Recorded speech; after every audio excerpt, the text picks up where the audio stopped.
The reputed landing of an alien spaceship near Moscow recently has once again stirred up the public debate about UFOs.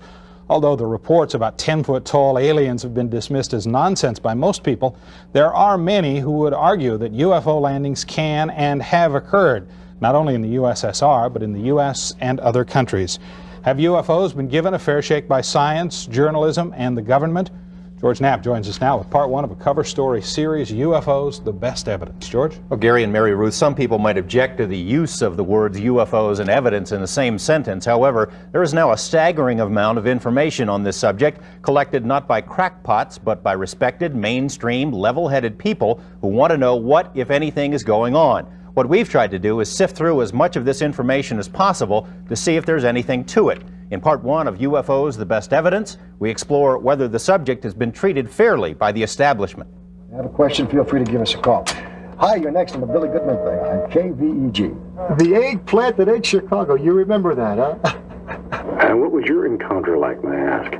Billy Goodman's radio talk show is heard nightly in 10 western states, stretching from Canada to Mexico. Previously, the topic of choice was Elvis Presley's present whereabouts, but the focus drifted into UFOs, and Goodman's phone lines have been lit up ever since. Oh, well, tell us about the last time when you were abducted, the very last time. 3 hours a night, 6 nights a week, the calls come in. Some callers claim to have been abducted by aliens. Other callers say they are aliens. This is pretty wild stuff. Tell me about it. But this is what we get, and it goes on and on and on. The popularity of Goodman's show is but one indication of the persistent public hunger for UFO lore. Despite discouragement by government, science, and religion, this is a story that will not go away. Is it the most pervasive and long-standing mass delusion in human history, or is something else at work here? Prominent sociologists have argued that even if there are no flying saucers or extraterrestrials, the stubborn durability of the UFO legend makes it worthy of study.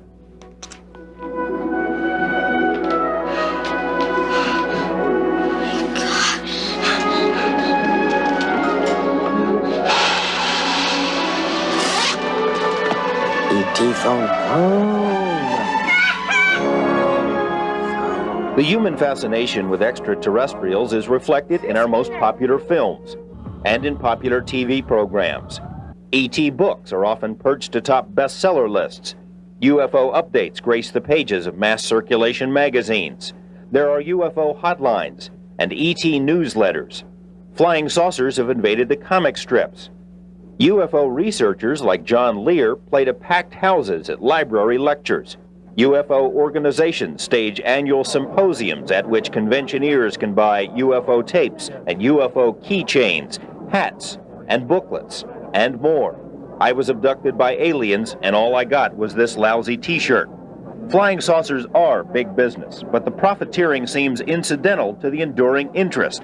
Millions of people who have nothing to gain believe in UFOs. The most recent Gallup poll shows that nearly 60% of college-educated American adults believe that UFOs are extraterrestrial craft. The higher the education, the more likely the belief in UFOs. We have a society today which accepts the basic notion of space travel, of visits by different kinds of beings to other places. That's a big step in just one generation. But it's not merely a matter of blind faith. More than 20 million Americans say they've seen a UFO. 70,000 new sightings are reported each year. Even the most ardent UFO converts will concede that up to 90% of these sightings are mistakes, misidentifications of planets, or of conventional aircraft, or of military flares, or weather balloons, or other little-known natural phenomena. While it's true that 9 out of every 10 sightings is probably wrong, it's also true that only 1 in 10 sightings is ever reported at all. In general, these sightings are made by normal, well-balanced people who have nothing to gain and much to lose by stepping forward. It was dark, there was 3 or 4 of us running along, and all of a sudden it was daylight, just brighter than all get out, and yet you could see over yonder that it was dark. A tremendous streak just shot out of nowhere from the right and basically tailgated this plane. And it followed the plane for a very short period, and then it just stopped. No noise, nothing. The same bright red color, and wasn't blinking or nothing. It was just like a ball of light. What I saw were these balls of light traveling from the west to the east, all the way across the sky, and there was lights all around it, the same color as the ship, and it was rotating. It was doing all kinds of maneuvers, zigzag movements, go fast this way and then that way, and then would flip over. And I saw this huge saucer-shaped vehicle. It was brightly lit, and it appeared to have dark areas, portholes of some sort. Did you see that? You know, did you see that? You know, and everybody saw it, but nobody had an explanation. I do know what I saw. It wasn't a plane. It wasn't a plane. It wasn't a helicopter. It wasn't a weather balloon. It wasn't a weather balloon. It wasn't a satellite. It wasn't swamp gas. It wasn't swamp gas. It wasn't any kind of light by itself. There was an actual object. Many UFO sightings occur in broad daylight. Many involve multiple witnesses. The witnesses include pilots and policemen, even a president, people who are trained to be observant and whose judgment is trusted. The sightings date back to the dawn of recorded history in every country and every culture. UFOs have been around much longer than conventional aircraft, much longer than science fiction writers. There are even references in the Bible to UFO sightings. Some of this might count as evidence in a court of law, but it means very little to establishment science. Most scientists have little regard for UFOs, although few have studied the subject to any significant degree. Odd, considering that mainstream science now vigorously believes that intelligent life elsewhere in the universe is a virtual certainty. Even UFO skeptic Carl Sagan has estimated there may be more than 1 million advanced civilizations in our galaxy alone. Congressional hearings have delved into the possibility, and millions of dollars are spent each year listening for radio signals from deep space. But organized science declines to peek over the fence into its own backyard. The probability of there being another civilization both near us and sufficiently close to us in evolution that they would either can or would be willing to communicate, seems to be a fairly rare thing. Just the probabilities suggest that would be a very rare thing. Any scientist that takes the time to look at the data and the facts and the evidence accepts the fact that we have UFOs. You have to have an open mind if you simply make the statement that there's nothing to this thing and ignore it. People like Carl Sagan, who's a brilliant astrophysicist, he's never bothered to read the UFO material. To him, there's nothing there, so don't bother me with the facts. In more than 22 years as a hobby of investigating famous mysterious UFO cases, reports, I have never found one that cannot be explained in prosaic earthly terms. Phil Klass bills himself as the Sherlock Holmes of UFOs and is the world's preeminent debunker. He shows up at nearly all of the UFO conventions, a fly in the ET ointment. Phil Klass dartboards are best-selling items at many of those same conventions. Klass takes that as a compliment. His success at belittling or ridiculing UFO sightings is beyond question, but few people will accuse Klass of sticking to the scientific method. Even UFO doubters concede that Klass has been dead wrong in his explanations of some sightings, that he distorts astronomy for his own purposes, that he accuses UFO witnesses of being liars or hoaxsters, even though he rarely investigates any sightings personally. Even experienced airline pilots, military pilots, can be grossly in error in what they think they've seen. Many UFO researchers are convinced that Klass is a government agent. His years of work as editor for the well-connected aerospace mouthpiece Aviation Week and Space Technology is suspicious to some. I cannot believe that anybody could so persistently be wrong, over and over again making claims which are false, demonstrably and so forth, without having been told or doing something that he feels is in the patriotic best interest of the country. He's not so stupid. In the 50s and 60s, it was standard practice for the intelligence agencies to recruit journalists. Mr. Klass, as the outstanding example of that, was, after all, unmarried, very fast typewriter, electrical engineering background, in Washington, D.C., all kinds of contacts, a perfect person to be a spy for either side, for that matter. And so if he wasn't recruited, somebody goofed. You ever worked for the government in any capacity? Never been paid a penny, except when my dear mother died and I got a Social Security benefit. Phil Klass and other debunkers don't have to work very hard to create doubt about UFOs. The subject has attracted more than its share of crazies over the years. The U.S. government has officially decreed that UFOs are bunk. Science has followed suit. Have they been studied to the extent that they need to be? I don't think they have been studied to the extent they need to be. There really should be more study, but again, the problem is most credible scientists have other things that they feel safer doing, just because of the fringe elements associated with UFOs. The funding thing hanging over your head, too. I mean, you said you can't get... Oh, hey, you apply to the National Science Foundation, you want to study UFOs, they're going to laugh and throw it out. Without question, there is a strong streak of wacko within the UFO field. Consider the tabloid headlines wherein psychics invite aliens to a Monday night football game, or a girl gives birth to 52 UFO babies, right there alongside the capture of a green Bigfoot and the Wild Bill Hickok was gay expose.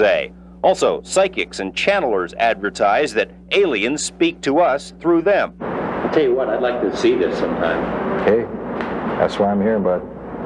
You mean you could do it now? Right now. And I want to ask for whatever information comes through to be of interest, perhaps even amusing if that's called for. And whatever energy that comes through not affect the taping.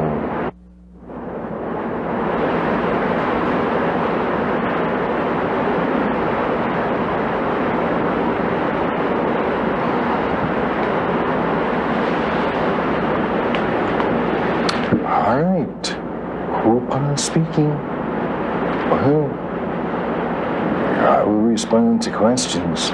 Shapiro seems sincere enough, but admits there's no way to verify his claims, and he doesn't care much whether people believe him or not. This approach is a bit too casual for science. The same is true of big-time journalism. Network coverage is quirky and condescending. So what was it? Way up there. Heaven only knows. And that's our news. Do you believe in UFOs? Nah. An official Soviet government news agency has reported that a UFO landed recently near Moscow, complete with 10-foot-tall aliens from space. The reporter said his source was a group of children, and a scientist said, don't believe everything you read in TASS. It's something that people just don't want to deal with, the press doesn't want to deal with, and people aren't going to listen to something unless Dan Rather or any of your big press people are going to tell them about it. And they're just too spooked. The Air Force has made an art form of ridiculing people who have talked about this thing. This seeming reluctance by journalism, science, government, and religion to fully explore the possibility of extraterrestrial visits has left the job in the hands of untrained, underfunded private organizations and individuals. Invariably, such private efforts attract people whose minds are already made up and whose approach is far from professional or scientific. Ufology has made important strides in recent years, but when you consider that contact with an alien civilization would surely rank as one of the most significant events in human history, it would seem that a more organized type of study might be warranted. If we know anything about science, it is this: the truth is always changing. What is science fiction today is science tomorrow. For instance, back in the 1800s, the scientific establishment scoffed at persistent reports from peasants and farmers and other country folk about rocks that fell from the sky. It took more than 100 years for the French Academy of Sciences to finally concede that meteorites were real. And just one generation ago, most scientists would have argued that life beyond the Earth is impossible. That is no longer the dominant viewpoint. In the days ahead, we will take you inside the government's own files to examine previously secret studies of the UFO phenomenon. We'll also try to find out if there is any connection between UFOs and the mutilations of cattle and other animals taking place across the West. We will explore what impact an alien landing might have on religion and other social institutions, and we will reveal the identity of this man who says the government has already established contact with aliens and is testing alien technology right here in Nevada. Now, George, you said that UFO groups have made improvements. Is ufology a real science now? Well, they call it ufology, but even they will concede it's not really a science. It is making strides. If you take MUFON, for example, the Mutual UFO Network, they restrict their membership only to people who are invited, so you weed out some of the crackpots. Their membership has doubled in the last 2 years. They have 75 PhDs who serve not only as members but consultants. There have been college courses taught on UFOs now on several campuses, and 8 PhDs have been written on the subject. So it's not a science, but it's moving in that direction. A lot of people aren't going to believe it until they see absolute proof. What would be proof? Well, we'll be talking about through the course of the week, but I mean, if eyewitnesses millions of eyewitnesses count as proof in other kinds of proceedings. You got photos, you got movie footage, you got video, you've got all kinds of physical manifestations, radiation, landing sites, things of that nature. You know, it's the totality is what you really have to look at, and of course we'll be taking a look at what constitutes proof through the course of the next several days. Okay, George. Sounds great. Forward part two. Thank you, George. The term flying saucer was first coined back in 1947. Businessman Kenneth Arnold, who made the first major UFO sighting of the post-war era, told reporters that the UFOs he saw near Tacoma floated across the sky like a saucer skipping across the water. The name stuck. There have been thousands of sightings since then, according to some. There have also been UFO crashes with the evidence supposedly hidden by the government. George Knapp checks out some of those claims tonight in part two of our series, UFOs, the best evidence. George? Mary Ruth and Gary, we mentioned last night that there is a large body of information about UFOs. How much of this constitutes evidence is another matter altogether. In some cases, it does appear that various government officials have withheld information about UFOs from the public.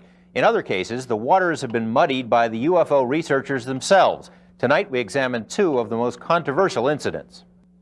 Billy Meier is a one-armed Swiss farmer with a 6th grade education, an unlikely choice to pull off the world's most sophisticated UFO hoax. Since 1975, Meier says, he's been in contact with cosmonauts from the Pleiades star cluster. Meier isn't the first to claim extraterrestrial visitations, but he is the first to document contact in such stunning detail, with more than 800 photographs of strange aircraft. Not the fuzzy, phony UFO photos the world is accustomed to, but clear daylight pictures of multiple flying discs and identifiable reference points in the foreground and background. The Meier photographs were the best we'd ever seen in 40 years of record keeping. In fact, the quote we kept getting is, "They're too good to be true." Lee Elder says he wanted his face hidden because of some ongoing security work. He also says he was coaxed into investigating the Meier case by retired Air Force Colonel Wendell Stevens. Elder, Stevens, and others spent 5 years chasing after Billy Meier's beam ships. The evidence included the photos, of course, but also film footage and sound recordings. More than 40 eyewitnesses who substantiated Meier's claims, small pieces of strange metal, and reputed landing sites with the same swirling impressions that 10 years later would be associated with UFOs in England and other countries. Instead of turning to UFO researchers, Elders and Stevens went to independent experts for their analysis. An IBM chemist concluded the strange metal was produced in a cold fusion process, a technology that only now is in its infancy on Earth.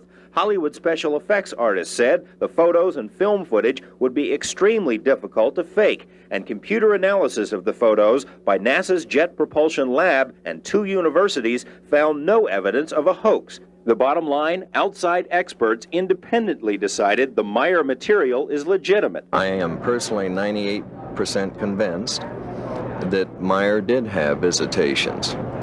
2% I reserve because it didn't happen to me. However, the UFO community, angry at being excluded from the investigation, declared Meier a hoax. Unsubstantiated stories were circulated that the Meier photos were of models suspended from a fishing pole. Number one, what's his motive? It's not ego, it's not money. Number two, how could he do it on the resources he had, $500 equivalent, Swiss francs per month? I don't think one man could hoax this case. I don't think a team of men could hoax it. How do you get 40 people to agree to a hoax over a period of time up to 8-10 years? The Mutual UFO Network, or MUFON, also considers the Meier case to be a hoax, mainly because Meier would not cooperate with MUFON's attempted investigation. UFO hoaxes do happen. People build backyard saucers or take snapshots of flying hubcaps, but fakes are rare. Even the Air Force Project Blue Book found few phonies. The number of hoaxes was fewer than 5%. The number of unknowns were more than 20%. The number of psychological aberrations, beautiful way to say crackpot cases, was 2%. The hoaxers may get more press than they deserve because there are a lot of lazy media people around. It's more than lazy media, though. The Meier case, for instance, illustrates ufology's most glaring weakness, the suspicion and jealousy that permeate the field. It sometimes seems as if everyone wants to be the only one who knows the true UFO story. UFO believers end up using the same tactics as UFO skeptics, ostracizing those whose ideas don't conform. Ask John Lear. His contention that ETs are evil is so far askew from mainstream UFO thinking that some MUFON members resigned during a recent symposium rather than even listen to Lear. Lear was accused of spreading government disinformation, the most serious insult that can be made in UFO circles. Ironically, one man who made that charge, author Bill Moore, admitted at that same symposium that he had been duped into disseminating false data planted by the government. Would the government really go to such lengths to discredit UFO researchers? It has, and it does. Some examples. The first man to make a modern sighting, Kenneth Arnold, was investigated by the FBI, CIA, and IRS. They thought he must be some sort of commie spy to make such a report. Later on, CIA experts devised a systematic program of spying on UFO organizations. In one case, a UFO club was not only infiltrated by the CIA, but CIA agents were elected as its officers. CIA scientists, pondering how to make UFO witnesses keep quiet, talked about getting Walt Disney to produce cartoons that ridiculed UFO sightings. They also planned to get broadcaster Arthur Godfrey involved at one point, and most recently, a former Air Force officer with a long history of spreading false UFO information appeared with his face hidden on a national UFO broadcast to explain that the U.S. has alien beings in its custody and that they love to eat strawberry ice cream. To some, all of this has the makings of a government conspiracy. That's exactly what it is. The government's been lying to the public for 42 years. It's very, very difficult to go back and say, admit that we've been lying to you. 42 years is a long time for the government to keep anything a secret, let alone something as sensational as UFOs. UFO researchers couldn't agree more. They say there have been huge cracks in the cover-up, but that the public and press haven't been listening. At the center of this whole scenario is the conservative New Mexico town, Roswell, which in 1947 was home to the Roswell Army Air Base. These days, the locals use these old airstrips to race dragsters and the old hangars as an industrial park. But 42 years ago, this is where it all began, the birthplace of what some have called the Cosmic Watergate. What happened on that night in July 1947 sounds like the plot of an old science fiction movie. Residents saw a bright object streak across the sky. 70 miles out of town, it exploded, scattering debris over a large area. Rancher Mac Brazel found the strange metallic fragments and days later reported the matter to authorities. Roswell intelligence officer Major Jesse Marcel was dispatched to the scene to collect the wreckage. One thing I was certain of, being familiar with all air activities, that it was not a weather balloon, nor an aircraft, nor a missile. It was something else of which we didn't know what it was. Marcel said the thin foil-like metal was virtually indestructible, with strange hieroglyphics written on it. In his words, it was not of this earth. Base Commander Colonel William Blanchard, certainly familiar with all aircraft of the day, agreed. He called up his press liaison, Lieutenant Walter Hott. He called and said words to this effect: "We've got pieces of what we think is a flying saucer." Hott wrote and released a story that was immediately picked up by newspapers and wire services, spurring phone calls from all over the world. Major Marcel was told to load the wreckage into a B-29 and fly it to Wright Field in Ohio. He landed first at 8th Air Force Headquarters in Fort Worth, where General Roger Ramey took control of the debris, ordered Marcel and others to keep quiet, and issued another news release saying the debris was actually from a crashed weather balloon. As he and Marcel posed for reporters with debris from a balloon, the real wreckage, according to witnesses, was flown under armed guard to Ohio. The newsmen saw very little of that material, a very small portion of it. And none of the important things, like these members that had these hieroglyphics or markings on. And when the general came in, he told me not to say anything, that he would handle it. The story held for 30 years until Stan Friedman and his colleagues started digging. They found more than 100 witnesses with first or second-hand knowledge of the Roswell incident. They also believe that the debris was from an alien spacecraft that crashed miles beyond the Brazel Ranch. Numerous witnesses say they saw the crashed disc, the bodies of dead aliens inside, but the military seized the evidence and swore them to secrecy. Walter Hott says flat out the story of the weather balloon was a cover-up. So does Bob Shirky. Shirky was the officer who ordered up the B-29 that transported the strange debris. He saw the wreckage and thinks if it really was from a weather balloon, it wouldn't have been flown to Ohio in such a hurry. Shirky also has knowledge of the alien bodies. The information is from a close friend who ran the town funeral parlor in the 40s. It has never been made public until now. Did you see the sketches in the paper of the humanoids or the bodies? And I said, yes. He says, well, I can tell you that's what they look like. Says our funeral parlor supplied the caskets for the Air Force to use because we had the contract. And they came in and took all the baby-sized or youth-sized caskets we had. What would an alien spacecraft be doing in Roswell in the first place? Well, in the late 40s and early 50s, New Mexico had more UFO sightings than any other place in the world. Consider one possible explanation. It was at Los Alamos that the atomic bomb was developed and built. The Trinity site is where the first A-bomb was detonated. White Sands is where all post-war missile tests were conducted, and Roswell was home to the 509th, the only atomic bomb wing in the world. If an alien intelligence wanted to learn about human military capabilities, New Mexico was the place to be. The strange sightings and somewhat flimsy excuses continued long after the alleged Roswell crash. Lonnie James was an Air Force radar operator in Roswell in the 50s. He recalls at least 3 instances when UFOs were picked up on radar and seen from the ground. Jets were scrambled, but they couldn't get close. The sweep on the radar comes around every 5 seconds. The rate of speed was so great, we could not, it disappeared off the radar before we could get a, check the speed on them. How fast is that? Well, it was well over 2,000, well over. The official explanation for what James and others saw, the ubiquitous excuse, weather balloons. I think you know as well as I do, George, that weather balloons do not behave in that fashion. Of course, UFO buffs smell a cover-up. But what about the level-headed people of Roswell? Do they believe that a flying saucer crashed outside their town? I don't know percentage-wise what the difference would be, but I think after the recent exposure, I think that really a lot of people believe it. An odd footnote to the story. In September, the Roswell incident was featured on the NBC program Unsolved Mysteries. Within days of that broadcast, the people of Roswell started seeing weather balloons. During our interview with Walter Hott, a weather balloon floated over his backyard. Another was spotted on the drive from Roswell to Albuquerque. Is there a vital need for weather data in the New Mexican desert, or is someone trying to prove something? Former U.S. Senator Barry Goldwater thinks there's something fishy about the whole story. As chairman of the Senate Intelligence Committee and an Air Force general, Goldwater had a top-secret security clearance. During a visit to Wright-Patterson Air Base in Ohio, he asked to view the hangar where the Roswell wreckage and other UFO information were reportedly stored. Permission was denied. Goldwater later wrote that he was told the matter was classified above top secret. He was also told to never ask again.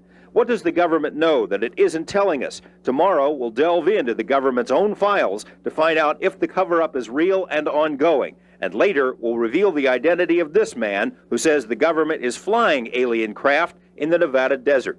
It's not only a crime against the American people, it's a crime against the scientific community.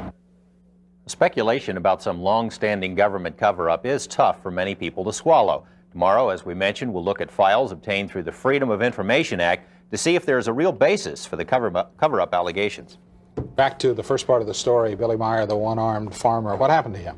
He's still alive, living on his farm in Switzerland, but we understand from Lee Elders that things have changed considerably for him, that he's real despondent these days, and these visits from the Pleiadian cosmonauts, if they ever happen, have stopped. What do UFO critics say about the Roswell incident?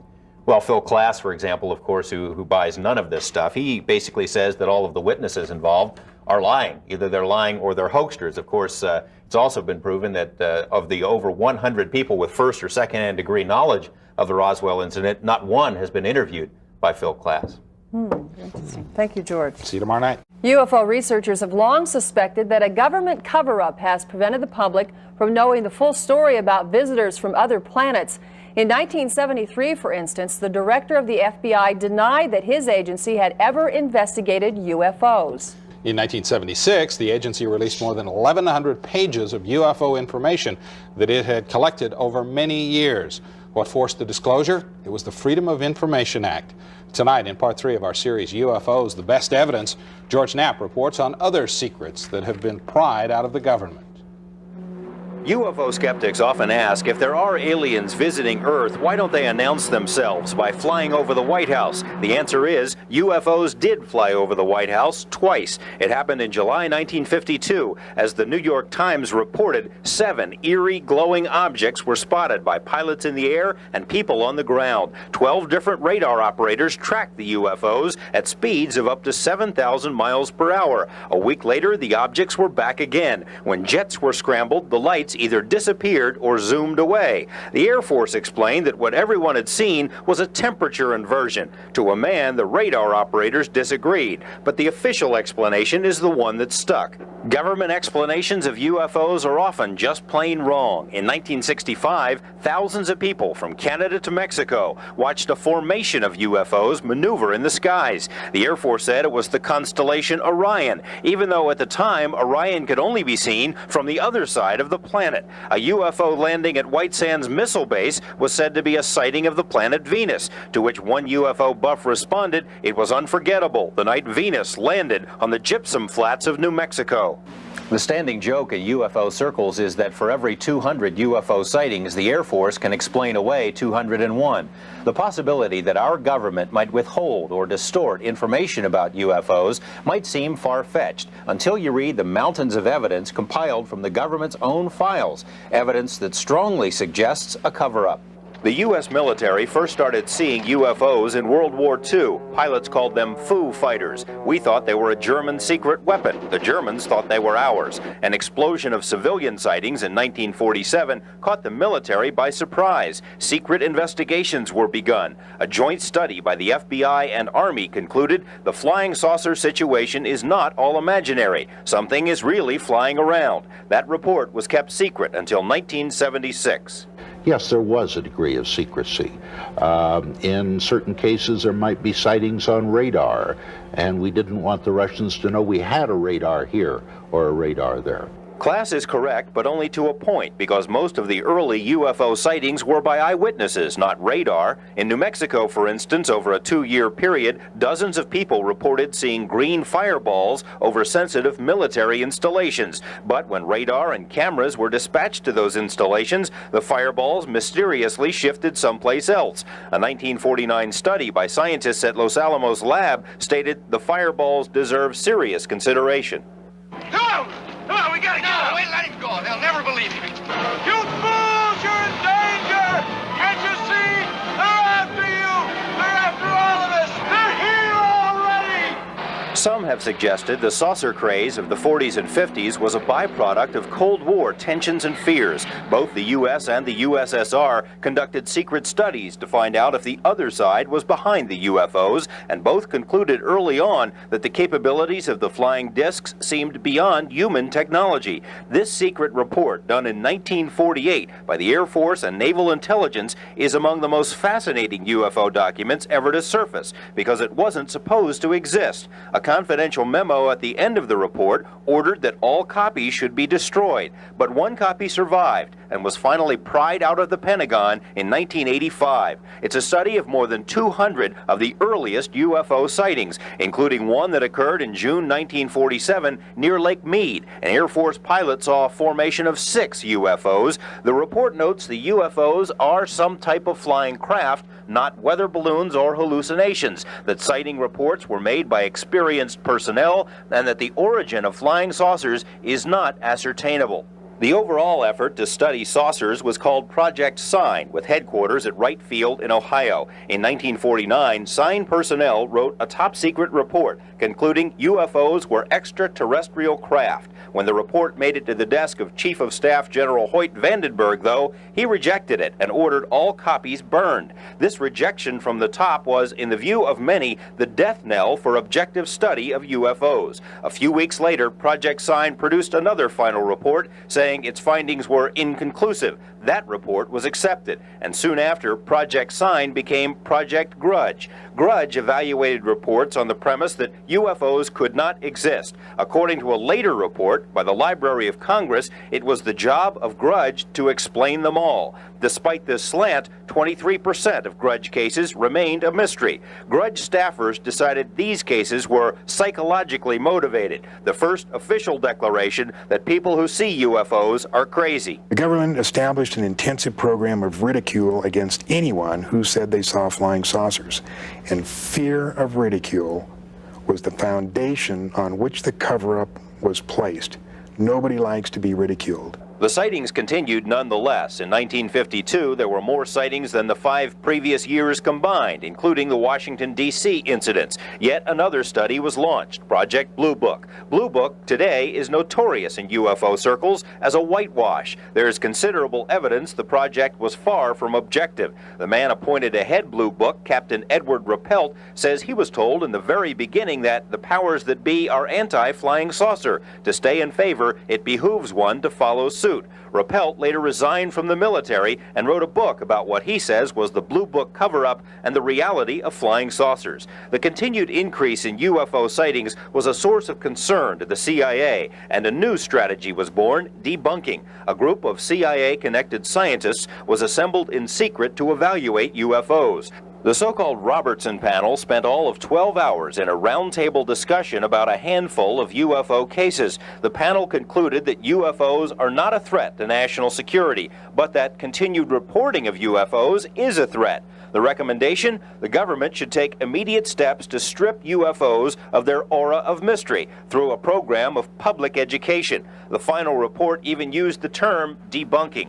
The debunking included spying on UFO witnesses and the infiltration of UFO organizations by the CIA and FBI. The Air Force tried to insinuate that saucers were earthly inventions by leaking information about an unwieldy craft called the Avro Disc. A 2-seater ready soon may be the car or chopper of the future. Help wanted, a crew of little green men. The strategy included the silencing of military personnel through intimidation. Bill Cooper served in both the Air Force and the Navy and says he and 3 other sailors witnessed a UFO off the coast of Hawaii. When we arrived back in port, we were debriefed by Office of Naval Intelligence officer who basically the gist of the debriefing was is you didn't see anything and you're not going to talk about anything, and if you do, you're going to be in deep trouble. A similar order was issued to hundreds of airmen at a base in Alaska who watched 2 UFOs play cat and mouse with Air Force jets. One witness, who asked to remain anonymous, recalls the order that was issued. A gag order, in essence, that what you thought you saw and heard on the previous day to this directive, you did not see and you did not hear. And it did not happen. Even retired military personnel have felt the squeeze. If you were of my vintage and you were retired from the military and someone said you open your mouth and that's the end of your retirement pay, you think not only once, you think quite a few times. For 3 decades, the military has publicly scoffed at UFOs, but it's been another matter behind the scenes. A secret order issued to Air Force base commanders in 1960 stated UFOs should be treated as, quote, serious business, directly related to national security. Public pressure spurred Congress to hold hearings about UFOs in the mid-60s, and the Air Force decided enough is enough. It commissioned what was to be the ultimate UFO study, conducted by Edward Condon of the University of Colorado. Condon was a respected scientist, but was hardly impartial about UFOs. Before the study even began, he said in a speech that the government should get out of the UFO business. There's nothing to it. He later wrote the authors of UFO books should be horsewhipped. There is even evidence that the study's conclusions were written before the project even began. To the surprise of few, the committee declared that further study of UFOs would be a waste of time. The Air Force used this as its reason to finally end Project Blue Book. None of the evidence that I have examined would indicate any proof at all that we are being visited by extraterrestrials. We have not been hiding anything. The investigations have been made public. Call up an Air Force base today to report a UFO and you'll be told the military no longer collects such information. It all ended with Blue Book. Government documents contradict these statements. A 1969 order by Air Force General C.H. Bolander reveals that UFO reports which could affect national security are not part of the Blue Book system and should continue to be handled through standard Air Force procedure. UFO researchers have long suspected that Blue Book was merely for public consumption, that another secret UFO program program existed to handle the most sensitive cases. The Bolander memo may verify these suspicions. There are other indications that the policy continues. Kirtland Air Force Base in Albuquerque has been the site of numerous UFO incidents, including 4 separate incidents in August 1980. Security police reported UFO landings in and around nuclear weapons storage areas. Base radar equipment was knocked out during the landings. A secret Air Force report about the incident states the Air Force is no longer publicly active in UFO research, but still has an interest in all UFO sightings over Air Force installations. The document also reveals that several other government agencies actively investigate legitimate sightings through covert cover. Does this mean CIA? The CIA responds to UFO requests in this fashion. There is no CIA program to actively collect information on UFOs, nor has there been one since the 1950s. This statement flies in the face of numerous reports squeezed out of the agency by Freedom of Information lawsuits. A series of internal memos dated 1976 make repeated references to UFO research, UFO studies, CIA UFO experts, and agency personnel who are monitoring the UFO phenomenon.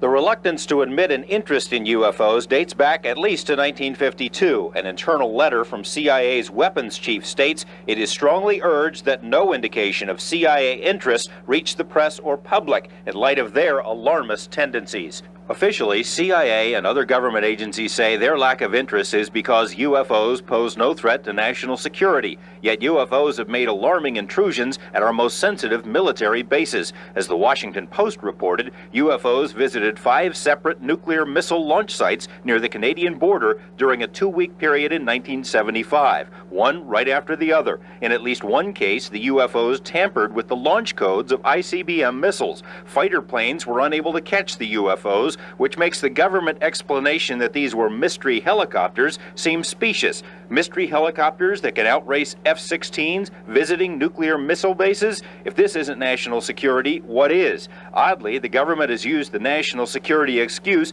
to withhold UFO data. Stan Friedman and others fought all the way to the Supreme Court to get UFO documents from the National Security Agency. All they got was a summary of the documents. Here it is, legal affidavit, NSA, and so forth. The trouble is, as you start to go through this document, you rather quickly find that a lot of it isn't really there. And I won't stop because you'll see how many pages are really full of good information.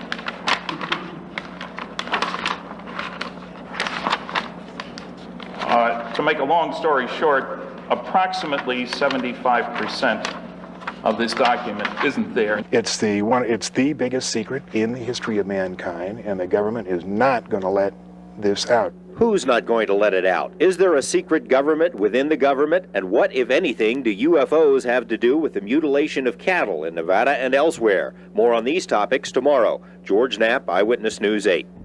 Tomorrow night, George continues a look at the UFOs and the debate about their existence. Part 4 focuses on numerous encounters between UFOs and American astronauts. One of the most persistent stories surrounding the UFO phenomenon is that UFOs have made a practice of following American space missions. Several astronauts have been quoted about the deep space encounters, but there has been no official confirmation of such contact. Tonight, in Part 4 of UFOs, The Best Evidence, George Knapp looks at NASA policies regarding ETs. He'll also find out if there is a connection between UFOs and the mutilation of thousands of animals. We should warn you that some of the photos you're about to see are graphic. In March 1989, the crew of the Space Shuttle Discovery may have discovered something unexpected. A ham radio operator claims to have picked up the voice of Discovery pilot Colonel John Blaha speaking on a secret NASA channel. Houston, this is Discovery. We still have the alien spacecraft under observance. Is this really the voice of Blaha claiming to have an alien spacecraft under observance? Listen to the recording again, then listen to Blaha during a later transmission. Houston, this is Discovery. We still have the alien spacecraft under observance. It's a shame we can't be here all the time with a permanent manned space station. We ought to get in that direction. NASA says it is not the voice of Blaha. However, UFOs have reportedly dogged the U.S. space program since the very beginning. UFO researchers claim that NASA's own logs show that virtually all of the early Gemini and Apollo missions encountered UFOs. NASA has explained most of these sightings as space debris or solar flares, but some of its own astronauts have disagreed. UFO sightings have been reported by James Lovell, James McDivitt, Wally Schirra, Deke Slayton, Gordon Cooper, and others. Cooper went so far as to write a letter in 1978 to a United Nations panel on UFOs, saying that he and others had seen UFOs, but that astronauts are very reluctant to discuss the topic. He also stated these are extraterrestrial vehicles visiting this planet from other planets. Cooper has since recanted his statements, but won't say why. Attempts were made to contact Cooper and the other astronauts, but no responses were received.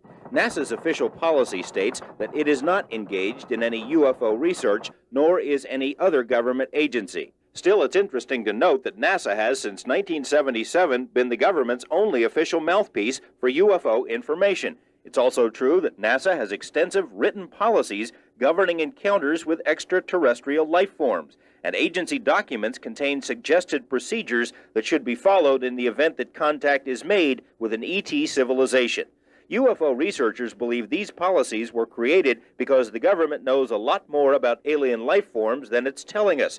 If there is a cover-up, who is calling the shots? Many people believe that there's a secret government within the government, something called MJ-12 or Magic 12 or Majestic. This document is easily the most controversial in UFO circles. It is supposedly a briefing document prepared in 1952 for President-elect Dwight Eisenhower, explaining that a secret group of scientists and military men had been created by President Truman to study the UFO situation and to keep a lid on it. The chief scientist in MJ-12 was said to have been presidential science advisor Dr. Vannevar Bush. If it's a legitimate document, it establishes, one, that a flying saucer crashed, two, that the wreckage was recovered, 1947, three, that the government has successfully kept that secret since that time, four, that a very high-level group, including, as it happens, the first four directors of Central Intelligence, first Secretary of Defense, etc., was set up, established to deal with that. Friedman was given a $16,000 grant by a UFO group to research the legitimacy of the MJ-12 document. He has since found other government memos that refer to MJ-12, as well as additional supporting material. However, arguments about the legitimacy of the briefing document have raged in UFO circles for years. Arguments about such minutiae as typewriter brands, date placements, and phraseology. I've tried to deal with every argument, and there are dozens that have been made by the noisy negativists. All kinds of format and style, and they wouldn't have done this, that, or the other thing. I've found that none of those arguments stand up. However, Philip Klass and others have cast so many aspersions on the MJ-12 document that even die-hard UFO buffs now doubt its legitimacy. But they don't automatically reject everything in it. Whoever forged it, if it's a forgery, may have included enough real information to confuse things, and perhaps to lead researchers on a wild alien chase. There is independent confirmation of some of the MJ-12 details from highly reliable sources. Wilbert Smith, a respected scientist for the Canadian government in the 1950s, wrote this top-secret memo to his superiors, describing his talks with American scientists. Said Smith, in the U.S., the matter is classified higher than the H-bomb. Flying saucers do exist, and they're being studied by a small group headed by Vannevar Bush. This memo was enough to convince the Canadian government to establish its own UFO study program just 2 weeks later. Another source of confirmation is Dr. Robert Sarbacher, president of the Washington Institute of Technology, a key member of the Manhattan Project, and a scientist of impeccable credentials. In this 1983 letter, Sarbacher admitted matter-of-factly that Vannevar Bush was involved with secret UFO research, that crashed disks and alien bodies had been recovered, and that UFOs were highly classified. Even UFO skeptics have had difficulty giving Sarbacher the brush off. If there is or was an MJ-12, it may have had good reasons for keeping UFOs a secret. Perhaps most compelling is that humans can't presume to know why aliens are here, if they are here. The behavior ascribed to ETs by various witnesses is so foreign to us as to seem unfathomable. One of the weirdest activities attributed to aliens is the bizarre mutilation of animals. Scattered stories of carved-up livestock and strange lights in the sky date back to the 1890s in the U.S., but it wasn't until the early 1970s that a pattern began to emerge. A mutilation explosion rocked Midwestern, then Western states. Then, as now, the main targets were cows, although horses, deer, pigs, goats, and other animals have received similar treatment. Today, nearly 15,000 mutilation reports have been received. Most often, the phantom surgeons remove sex organs, udders, rectums, eyes, or ears. The carcasses are usually drained of blood, but blood is rarely found on the ground. There are occasional burn marks on or around the dead beasts, and the cutting is performed with scalpel-like precision. It's hard to visualize or even comprehend why someone would drive up and kill an animal and then take the male parts out. I don't know. It's beyond me to, it's beyond me to understand it. Former State Senator Floyd Lamb has lost 2 prize bulls to the mystery mutilations. Like many ranchers, he's self-reliant and didn't bother to file police reports. His Lincoln County ranch sits adjacent to the Nevada test site, so he's seen his share of odd things over the years, but he hasn't got a clue about who is carving up cattle. I don't know what, I don't understand that. Some kook. Lamb has several neighbors who've also lost cattle. Most of those weren't reported either. In all of Lincoln County, we could find only 6 official mutilation reports dating back to 1975. But many people we talked to had heard of others. Oh yes, there was several. I'd hesitate to give a figure, but several. This is Jane Bradshaw's ranch. She's filed 2 reports of mutilated cows in 8 years. One of the mutilations occurred just yards away from her house. No one heard or saw anything, and as is normal, there were no tracks found. Still, Bradshaw and her children surmised that devil worshippers with poison dart guns were responsible. You don't just walk up to a big healthy animal like this and tell it to lay down. You know, you've got to do something to it. And it wasn't shot. It wasn't stabbed. I mean, it wasn't killed in any way. So it'd have to have been some kind of a dart or sleeping thing to make it fall. Roving bands of shadowy Satan worshippers are frequently mentioned as possible culprits in the mutilations. Some researchers insist there just aren't enough devil worshippers out there, especially in rural areas, to commit such widespread mayhem. Former Lincoln County Sheriff Larry Wilkinson personally investigated 3 mutilation cases. He dismisses the notion of knife-wielding Beelzebubs because of the sophistication involved. The cuts that were made up the legs and the inside of the legs and up the belly. Looked like you could have taken a zipper and zipped the cow right back together again. They were 1/8 serrated cuts were made on the cow. We cut down into the animal and found out that the ball joint was gone, completely gone, off just that one shoulder, and just a perfectly flat cut inside. No bone chips, nothing that you would get from a meat saw where you're leaving pieces of bone particle or anything like that. It was cut, I don't know how. Some government researchers have blamed predators for some mutilations, but the likelihood of a mountain lion making an incision like a cookie cutter seems remote, and coyotes have never fared well against living, breathing cows. The Bradshaw family insists that neither predators nor any other animal was responsible because not even maggots would come near the carcasses. Several weeks later, I think the coyotes finally did touch the animal's head, you know, try eating on its head, but they wouldn't touch the body, which is odd because they're scavengers and they'll eat anything. Documentary filmmaker Linda Howe refers to the mutilations as an alien harvest. Howe has followed up on hundreds of cases and says whatever cut open these cattle didn't use a knife or pinking shears. Pathologists have told Howe that the cuts went between rather than through the animal's microscopic cells. A laser capable of doing such work would approximate the size of an office desk, hard to cart out into an open pasture. Howe's investigations have found an unusually high correlation between mutilations and UFO sightings. In some cases, the strange lights in the sky are soon followed by mystery helicopters, leading some to speculate that the UFO mutilators are being monitored themselves by someone with a lot of helicopters. The lack of blood or tracks, the sophistication of the cuts, occasional tripod-like indentations found near the bodies. To Howe and others, this all adds up to UFOs. I've never counted UFOs out, and I still don't to this day. I've seen some weird things over this mountain at night. That's towards the test site. What do they do?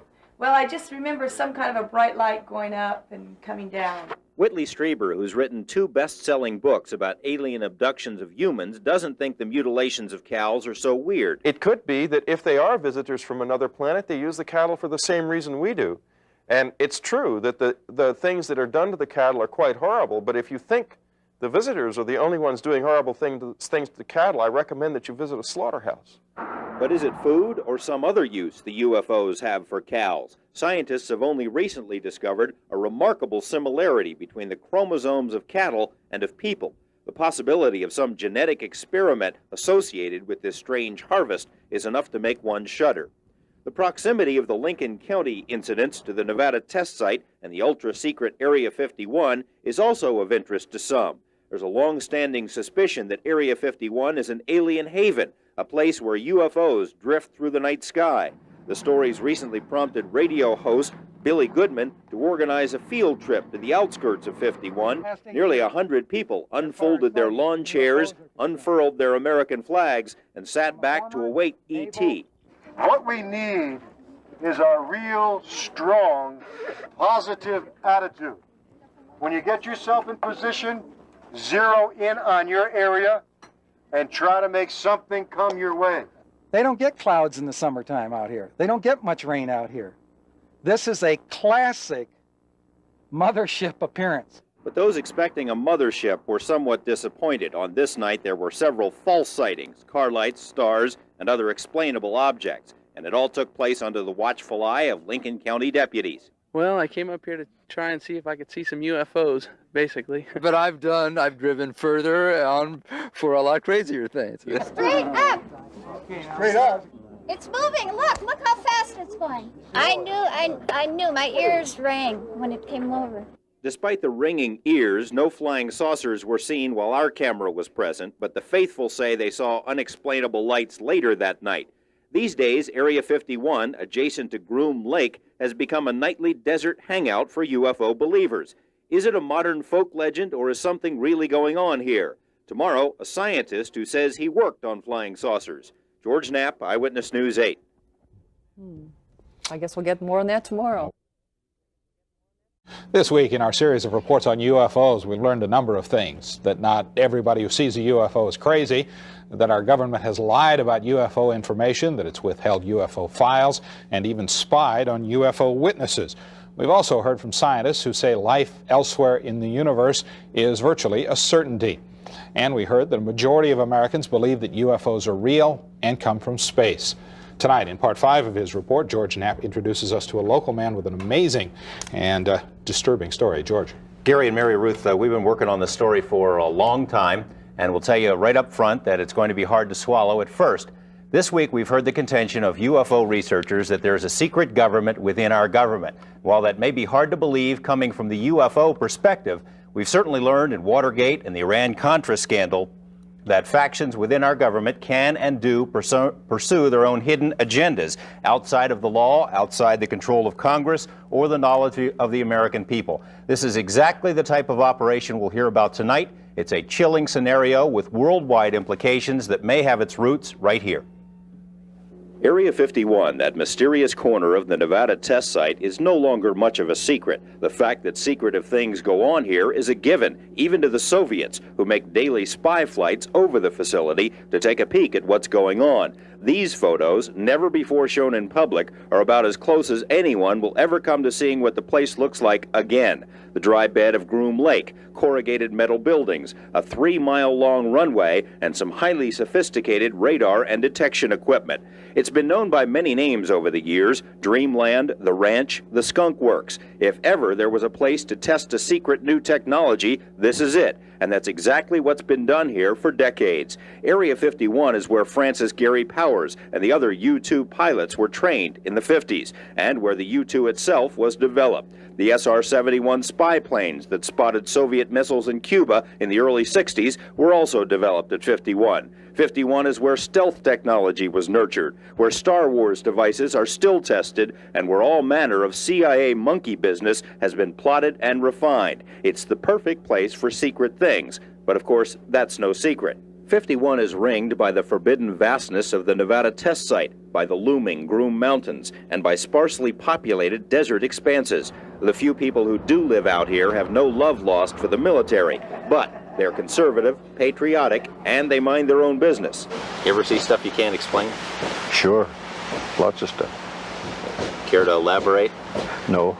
Happy anniversary to you. On any given night at the Rachel Bar and Grill, you might find 3 or 4 people who work at Area 51, there amid the flowing Budweisers and cowboy hats. You might find them, but they aren't going to talk to you, not about the things they've seen over the mountains. A steady trickle of curiosity seekers flows through here, strangers drawn by strange stories of lights in the night sky. Their questions also go unanswered.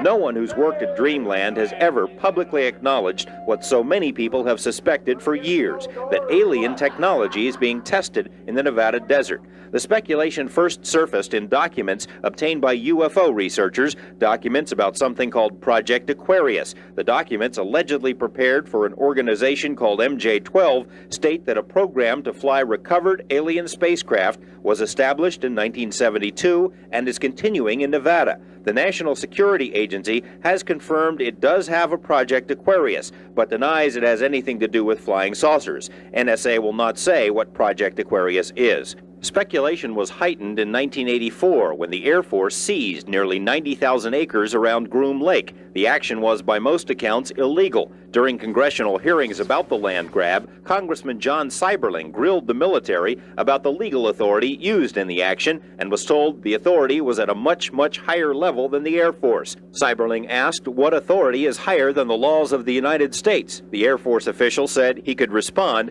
but only in a closed briefing. In 1987, when the Air Force sought to renew its stranglehold on the Groom Range, news articles once again mentioned the talk about alien spacecraft, and subsequent articles in national magazines quoted unnamed sources about things of alien origin flying in Nevada, things that would make filmmaker George Lucas drool. Despite the speculation, no one who knew Area 51 from the inside ever talked publicly about the saucer stories. Well, there's several, actually 9 flying saucers, flying discs that are out there of extraterrestrial origin. The live interview with the shadowy Dennis drew international attention. Portions were broadcast by radio in 6 European countries and in a nationally televised TV special in Japan.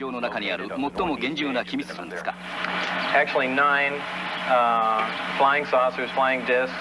Despite numerous inquiries and feelers, Dennis has remained anonymous until now. His real name is Robert Lazar, a young scientist with eclectic interests. The choice of Dennis was an inside joke. He says that's the name of his superior at Groom Lake. It wasn't a joke to Dennis. He called right after and he said, "Do you have any idea what we're going to do to you now?" And I said, "Well, no." And he hung up the phone. Lazar's story is by any standards fantastic. He says he's telling it in order to protect himself. He says he was hired to work at an area called S4, which is a few miles south of Groom Lake. At S4, he says, are flying saucers, antimatter reactors, and other working examples of technology that is seemingly beyond human capabilities. Right, this came from somewhere else. I mean, as bizarre as that is to believe, but I mean, it's there. I saw it. I know what the current state of the art is in physics, and it can't be done. Checking out Lazar's credentials proved to be a difficult task. He says he earned degrees in physics and electronics, but the schools we contacted say they've never heard of him. He also said he worked as a physicist at Los Alamos National Lab, where he experimented with one of the world's largest particle beam accelerators, a half-mile-long behemoth capable of generating 700 million volts. Los Alamos officials told us they had no records of a Robert Lazar ever working there.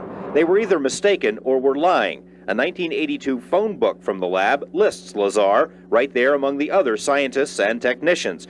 A 1982 clipping from the Los Alamos newspaper profiled Lazar and his interest in jet cars. It, too, mentioned his employment at the lab as a physicist. We called Los Alamos again. An exasperated official told us he still had no records on Lazar. EG&G, which is where Lazar says he was interviewed for the job at S4, also has no records. It's as if someone has made him disappear. Well, they're trying to make me a non-person. Explain. You called where? Well, the schools that I went to, the hospital that I was born at,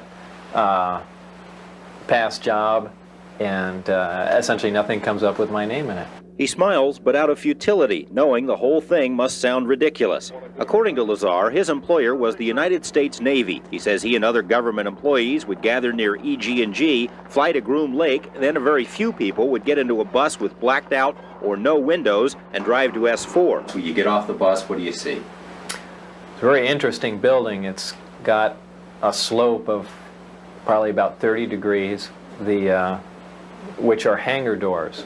And it has textured paint on it, but it looks like sand. It's made to look like the side of the mountain that it's in, whether it's to disguise it from satellite photographs or what. He says he was never told exactly what he'd be working on, but figured it had something to do with advanced propulsion. On his first day, he was told to read a series of briefings and immediately realized how advanced the propulsion was. The power source is an antimatter reactor. They run gravity amplifiers. There's actually 2 parts to the drive mechanism. It's a bizarre technology. There's no physical hookup between any of the systems in there.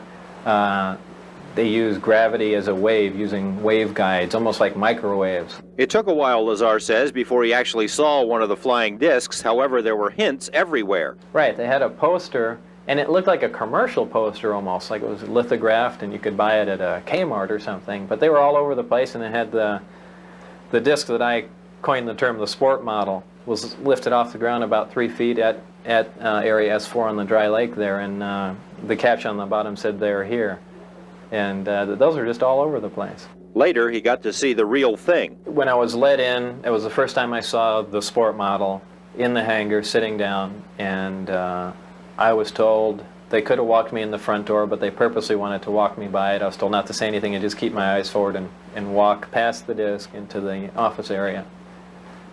And I did, and as we went by it, I just kind of stuck my hands on it just to run it alongside the thing, and you know, that was about the smallest time. After that, I got to see it actually lift off the ground and operate. But you also, in between that, you saw more than one. Yeah. The hangars are all connected together, and there are large bay doors between each one.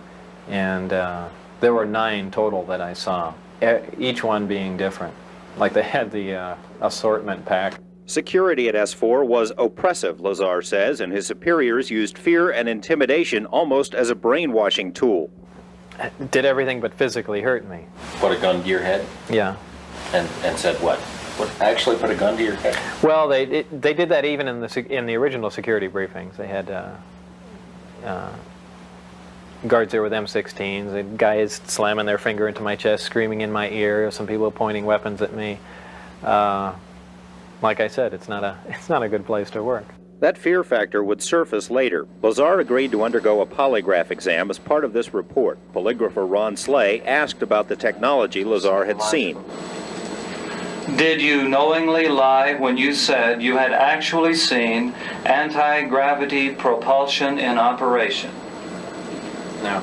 The results of this exam were inconclusive. Lazar appeared to be truthful on one test, deceitful on a second. Slay recommended that a second examiner be brought in. Polygrapher Terry Tavernetti runs a corporate security operation and is a former Los Angeles police officer. He put Lazar through 4 tests and concluded there was no attempt to deceive. And I left there thinking that I feel we do have some credibility to what the subject had to say.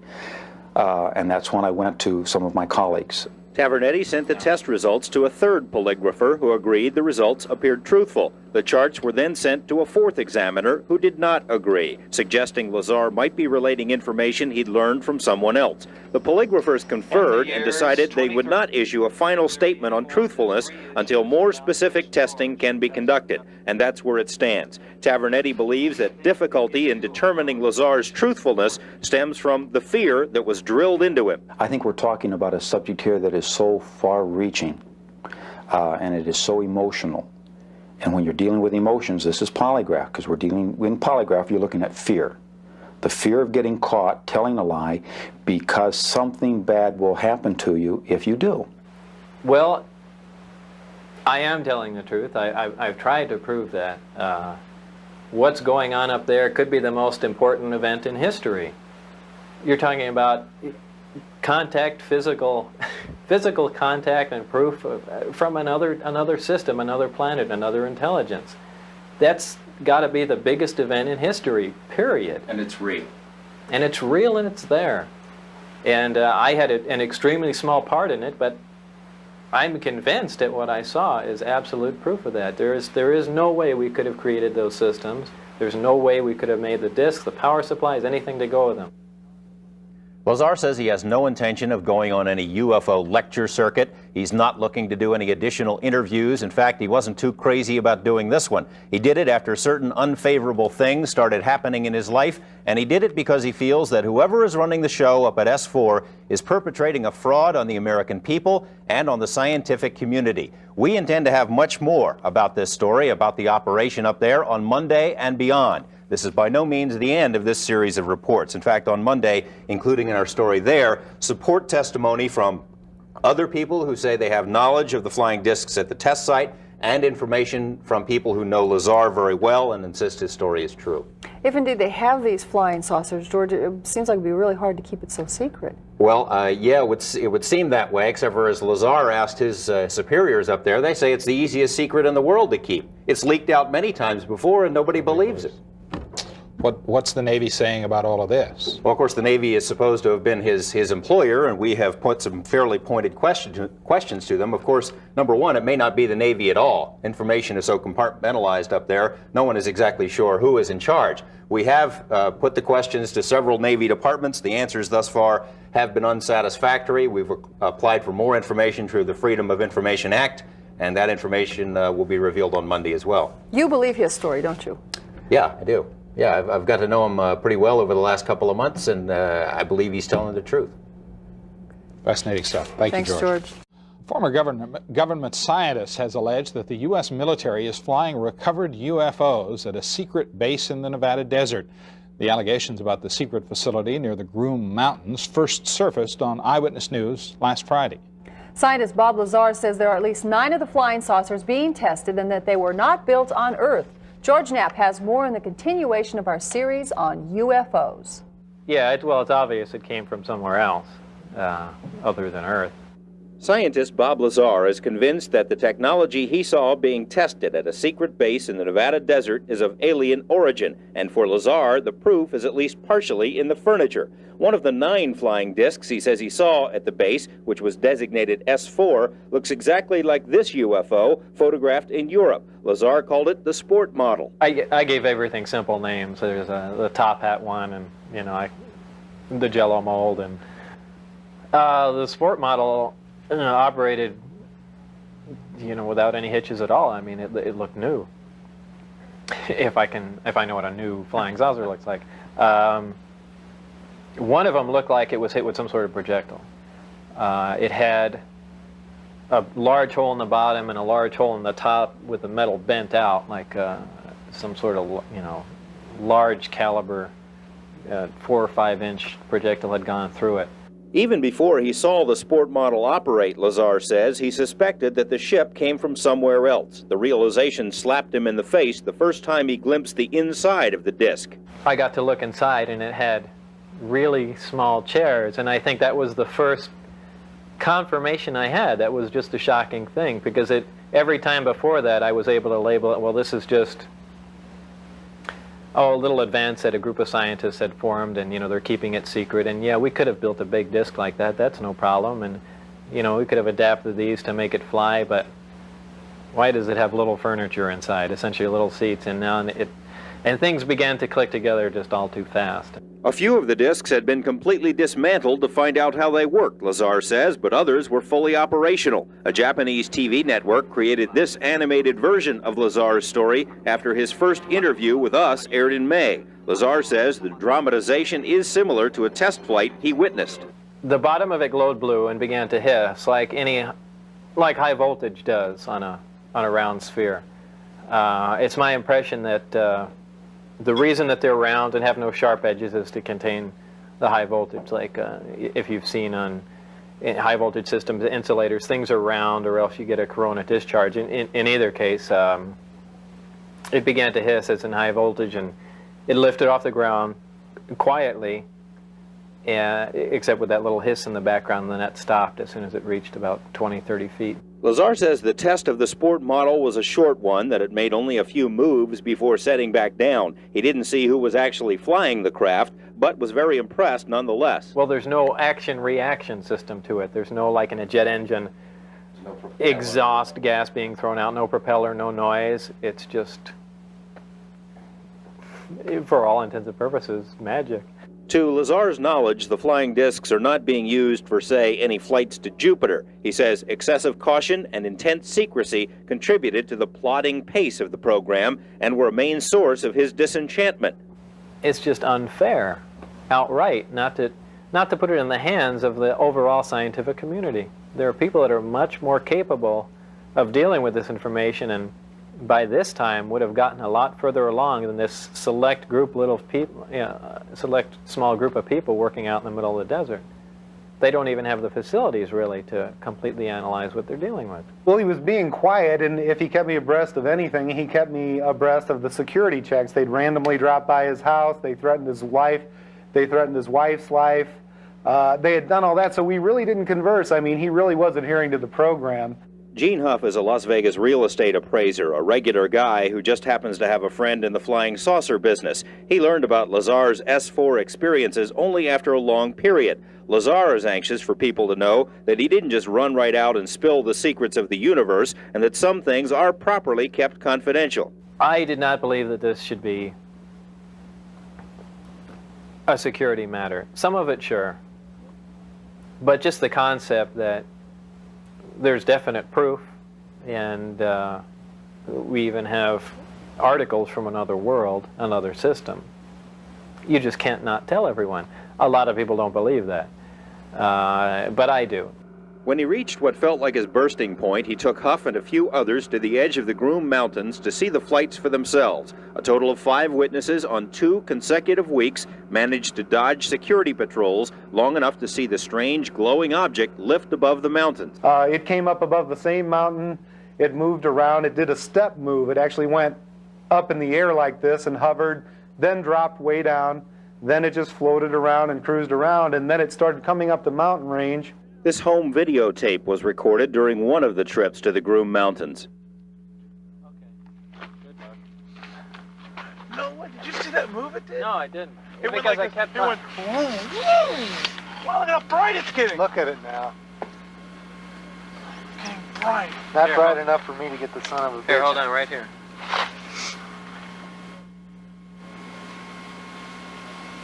Are you there? No.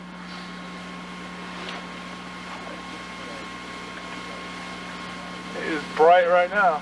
Admittedly, the tape proves very little by itself because with the distance and darkness, there are no reference points other than the alleged flying disc. But Lazar's information about the time and location of the test flights proved correct, not once but twice. That, according to our off-camera interviews with each of the other witnesses. Gene Huff describes his second sighting. Through the telescope, we had seen it was an elliptically shaped light. You know, that's about, because you can only get so close, even with a telescope, to a secure facility. Anyway, it came by up by us very rapidly. It glowed and glowed brighter like a sun, and we almost got the feeling it was going to explode. It glowed so bright, and we backed up behind the car. Then it went down. It glowed back up a little bit, and very softly glided back over back where the mountains where it came up, hovered for a while, and then just sat down, just like you see in the movies. Bob Lazar isn't the only person to claim inside knowledge of the flying discs at the test site. He's just the only person to say so publicly. We have communicated with several people who say they know of the saucer program.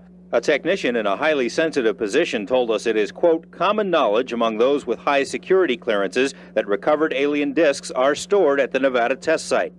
A Las Vegas professional who once served in the military and was stationed at the test site says he saw a flying disc land outside the boundaries of Area 51, that it was quickly surrounded by security personnel, and that he was taken away and debriefed for several hours. A man who once worked at Groom Lake as a technician, at our request, wrote this letter explaining how he inadvertently walked into the wrong hangar and saw what appeared to be a large metallic disc under a tarp. It was being examined by men in lab coats. And an airman who worked at Nellis at a radar installation says he and his fellow servicemen watched over a period of 5 nights unusual objects flying over the Groom Mountains. He says the radar images indicate the object zoomed into range at speeds of 7,000 miles per hour and then would stop on a dime, and that nothing we have is capable of doing that. The airman says that when word of his sighting got out, he was ordered to turn off his radar sensors for that area and told to keep quiet about the matter because it did not happen. None of this means that the military is actually flying alien spacecraft in the Nevada desert. It could all perhaps be explained to some other secret program. Lazar insists that's not the case. We put the matter to the U.S. Navy, which, according to Lazar, is running the saucer show. 4 different naval offices were contacted. All denied having any information in their files. The Naval Research Lab said it conducted a thorough search but found zip. Naval Intelligence said much the same thing, adding it is not required to create a file where one doesn't exist. A side note, we also requested files on a UFO sighting over Tremonton, Utah in 1952. The Navy spent more than 1,000 hours studying film of that sighting, a fact that's been noted in several publications. But for purposes of our request, the Navy couldn't find those files either. The group that runs this project, whether it really is the Navy or they just say that, apparently these people have executive power. They don't report to anyone. Tomorrow, more troubling allegations about the military potential of alien technology. George Knapp, Eyewitness News 8.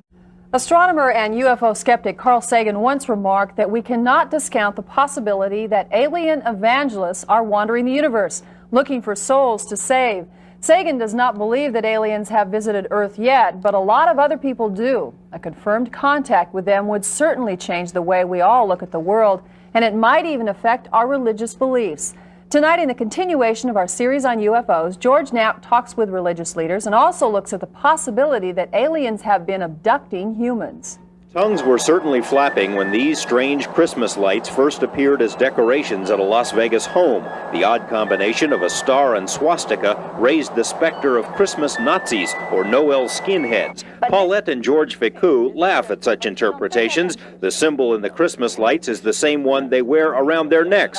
They say it's an interplanetary symbol of goodwill, a beacon to our space brethren to come on down. What's the basic message here? The basic is we was created in laboratory by the extraterrestrial. The Ficous belong to what's called the Raelian movement, named for its prophet Rael, a former French journalist who says he was told by ETs to spread the gospel. The Raelians, now 30,000 strong worldwide, believe that space beings created humans through genetic experimentation. They firmly believe that Jesus, Moses, and Buddha were, like Rael, ET emissaries, but they don't think their faith must necessarily clash with mainstream religions. But like Rael say, if you are really good Catholic, good people, you believe, in God, in Jesus, but the way you are, and you feel good in your body, that's the more important.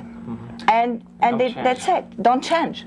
Raelians aren't the first to see the parallels between religion and the UFO experience. The Bible is filled with events that, if taken literally, can just as easily be interpreted as encounters with aliens as with angels. The prophet Ezekiel reported seeing a bright fiery cloud in the sky from which 4 creatures emerged and wheels the color of burnished brass. Zechariah says he lifted his eyes and saw a flying roll, 10 by 20 cubits. A pillar of fire led the Jews out of Egypt and hovered over the Red Sea when it parted. A bright star followed Mary and Joseph, and Jesus was lifted into a cloud and carried away, according to his disciples.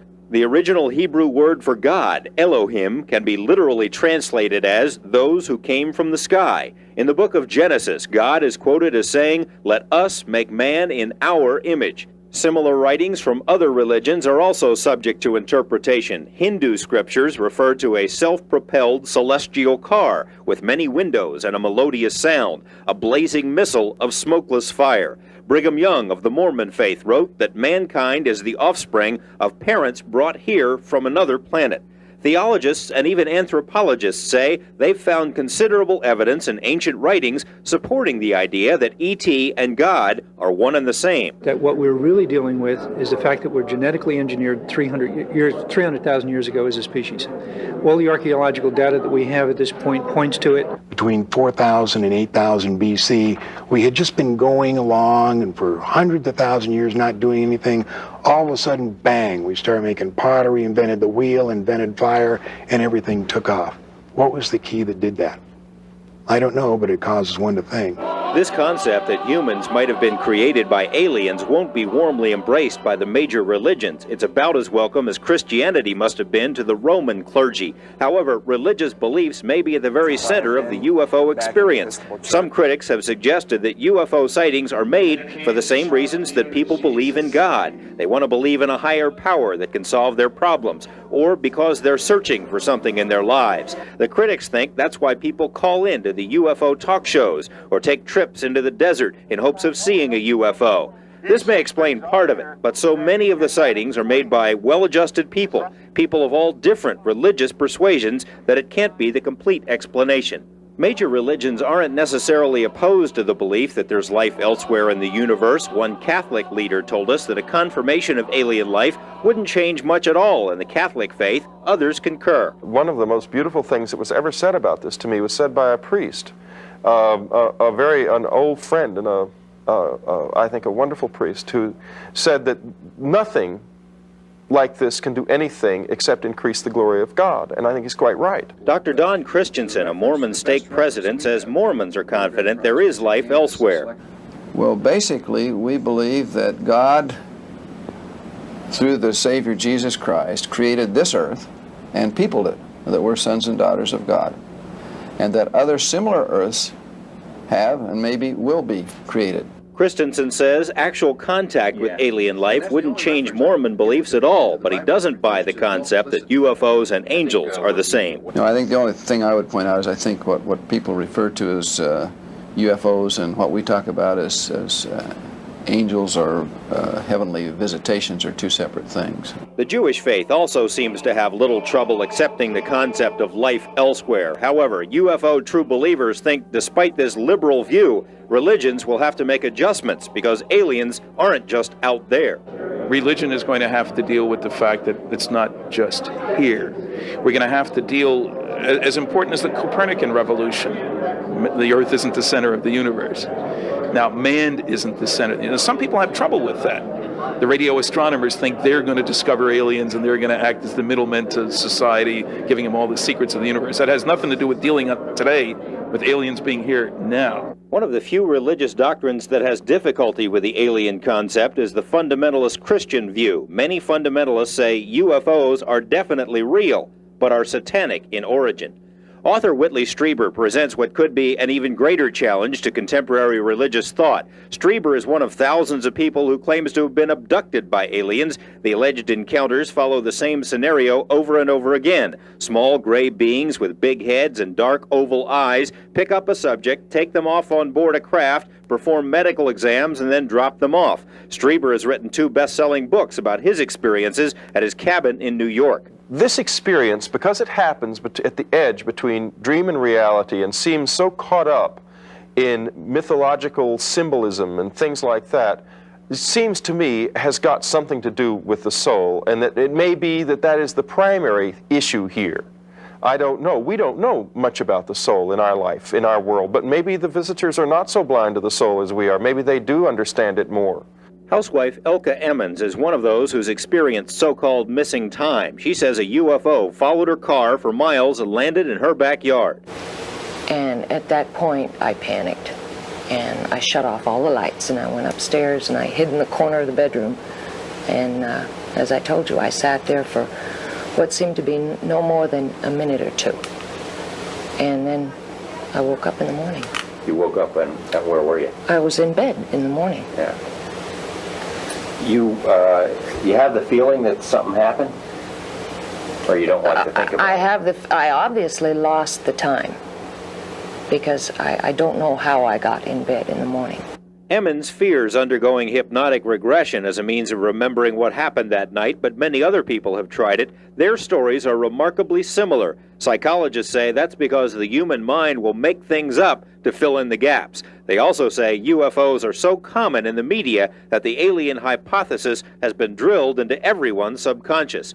Others think the abductions are really happening, and for disturbing reasons. We made a deal with them, and their ultimate, what they want to do is regenerate their own race. Now, apparently, they've either had some kind of nuclear accident, or they're on the backside of a evolutionary genetic curve, and they're going downhill instead of uphill.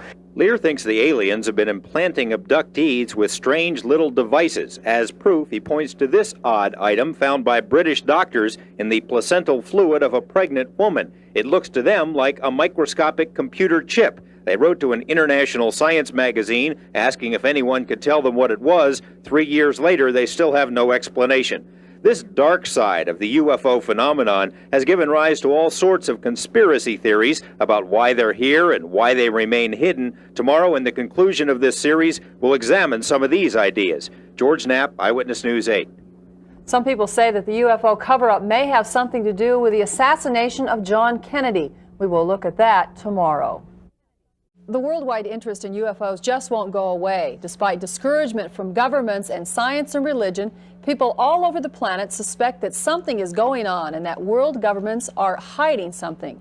Will we ever find out the full UFO story? George Knapp joins us now with the conclusion of our series, UFOs, the Best Evidence. George? Mary Ruth and Gary, a few days ago in the comic strip Calvin and Hobbes, Calvin, the little boy in the strip, is contemplating the destruction of the environment. He says to Hobbes, the surest sign that intelligent life exists elsewhere is that none of it has tried to contact us. Calvin may be on to something. As we've learned this week, there is considerable body of information suggesting that the Earth has been visited, but we still don't have the smoking gun. We don't have absolute proof that would be needed to answer our questions one way or the other. Tonight, we look at some possible reasons why solid answers are so hard to come by, and a word of warning, some of the descriptions in this story are graphic.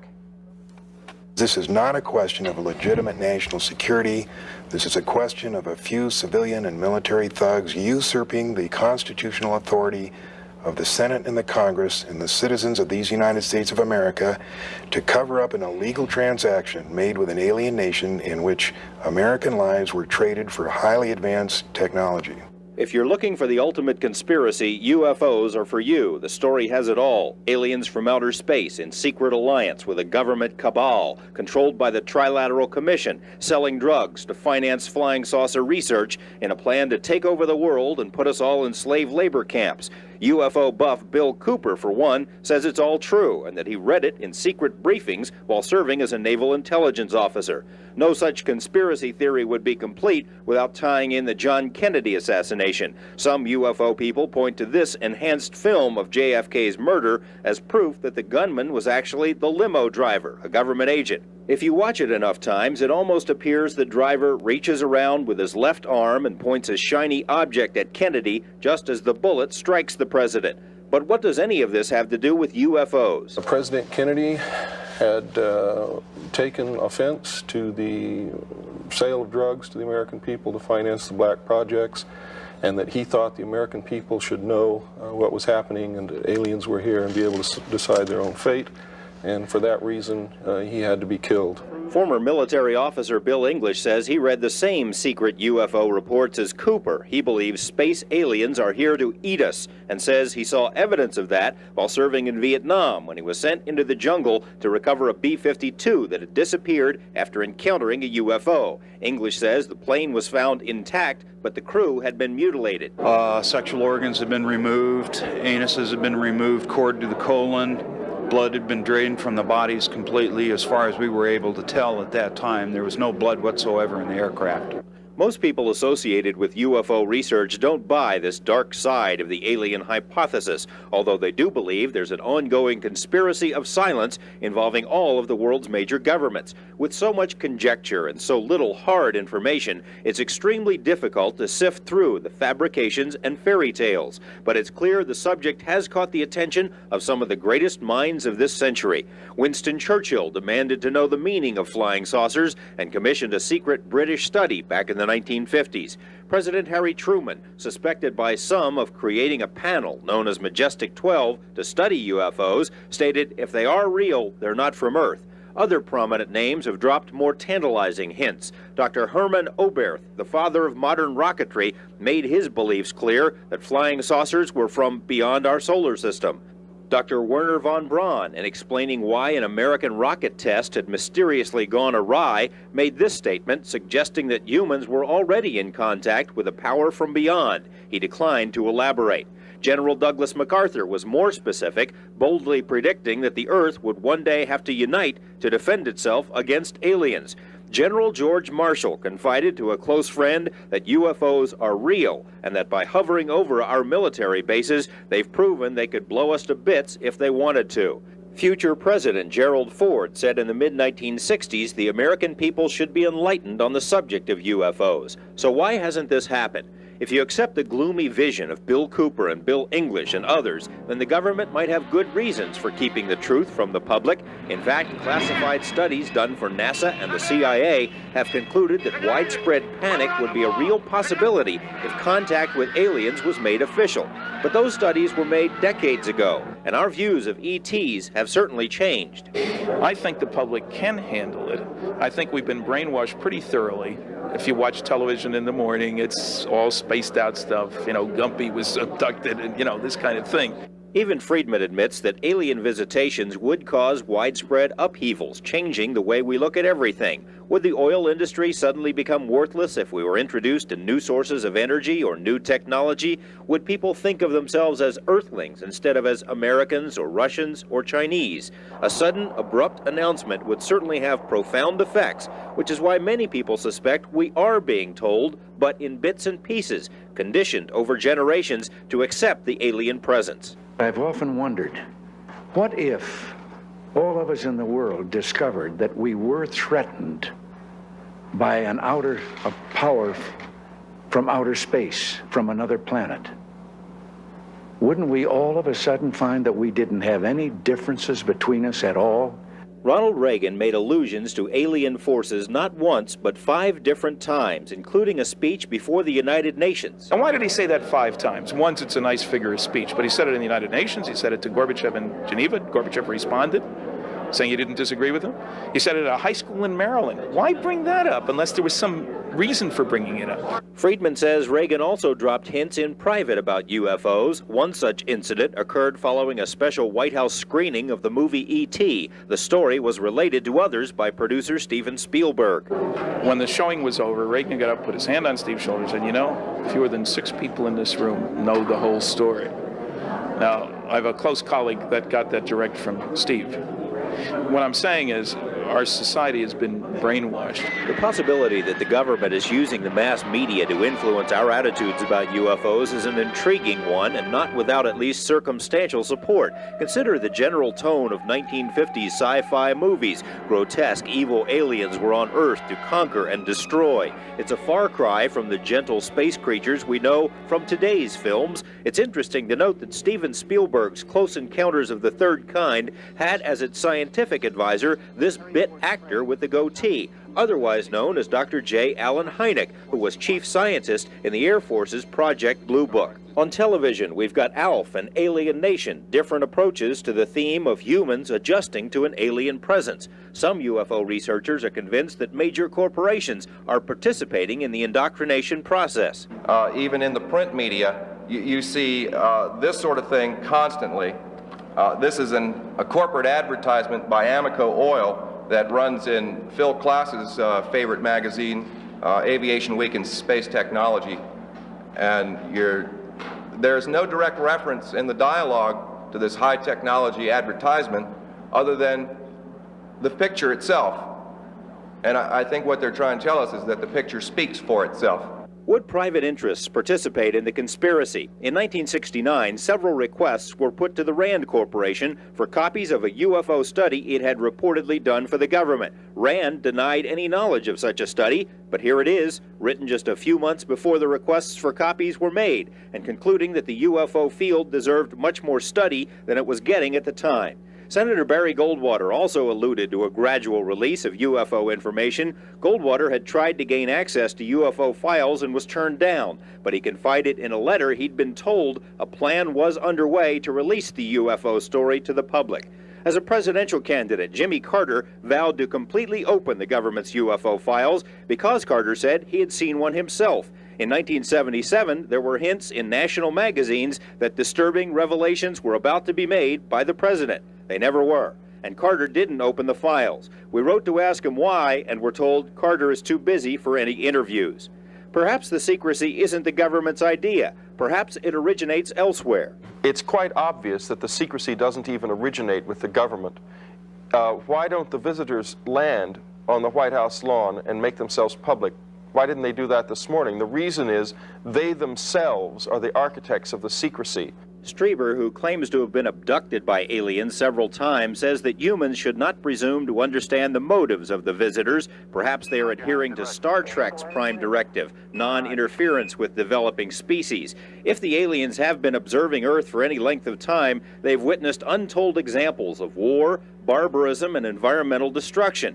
UFOs have been chased and shot at, and would probably be suspicious of any culture that produces dissect an alien games for its children. Maybe they're not ready for us. Are we ready for them? So people are used to the idea that there's probably other life out there. And for it to contact us, I don't think would be major disruption. So you fear the unknown. If you know all about UFOs, the fact they're here, there's going to be no panic. That's the excuse they've used since the Orson Welles Mercury radio program in 1938. The people did panic. We are far more sophisticated than that. I really would like to know. I really would. And I really would like everybody to know.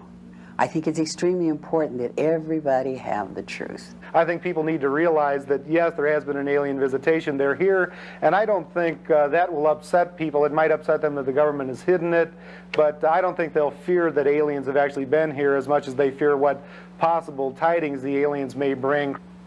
It's true. What I have seen is true. I don't know about the big story, where they came from, what they're like, but certainly these crafts came from another, not just another planet, another solar system entirely, extremely far away, and they're here. What we've learned this week is that the government has lied to us about UFOs, has withheld information, has spied on UFO organizations, and has discredited UFO witnesses. Now, none of this proves that UFOs are real, but it does indicate a disturbing level of interest, government interest, in the subject. If the government won't tell us what it knows, what about science? Well, science is supposed to stand for the investigation of the unexplained, not the explanation of the uninvestigated. And so far, science has avoided the subject like a plague. It's like what Roy Neary, the main character in the film Close Encounters, had to say: all we want to know is what's going on. Maybe this answers my own question, all that black in that one document you showed. What about the Freedom of Information Act? Well, it has been useful. We used it. It's been useful in the past for getting some information out of the government, but it's almost like the only stuff that comes out is what the government wants to release. We filed FOI requests with the Navy, the Air Force, FBI, CIA, and NASA, and got really very little information. And some of the information we requested and were told didn't exist had already been released to other people who had asked for it. So obviously, they're not releasing everything. There are some people who have been fighting the National Security Agency and the CIA to force them to release the documents that we saw in that piece that were blacked out, and the government has withheld it on the grounds of national security. Well, George, a lot of time people call for a congressional hearing. Would that do the trick? Well, I think Congress has held hearings on the subject twice before, once in 1966 and once in 1968. In 66, only the Air Force was allowed to testify. In 68, the witnesses were allowed to talk about UFOs, but they couldn't blast the Air Force to talk about Project Blue Book. Now, if they were going to have another congressional hearing, they'd have to make sure, for purposes of public satisfaction, that it was completely unrelated to government people. People without ties to the CIA, people like that could not be involved with the investigation. We should also point out, though, if you want to get the real story on this, there are people probably watching this program right now who know a lot about this subject, living right here in Nevada. And our number is in the phone book. We should point out some of these people have already called us, and that this investigation will continue, and that we're planning a 2-hour special, including all the stories we've done so far, later on in this month. Okay. It has been fascinating.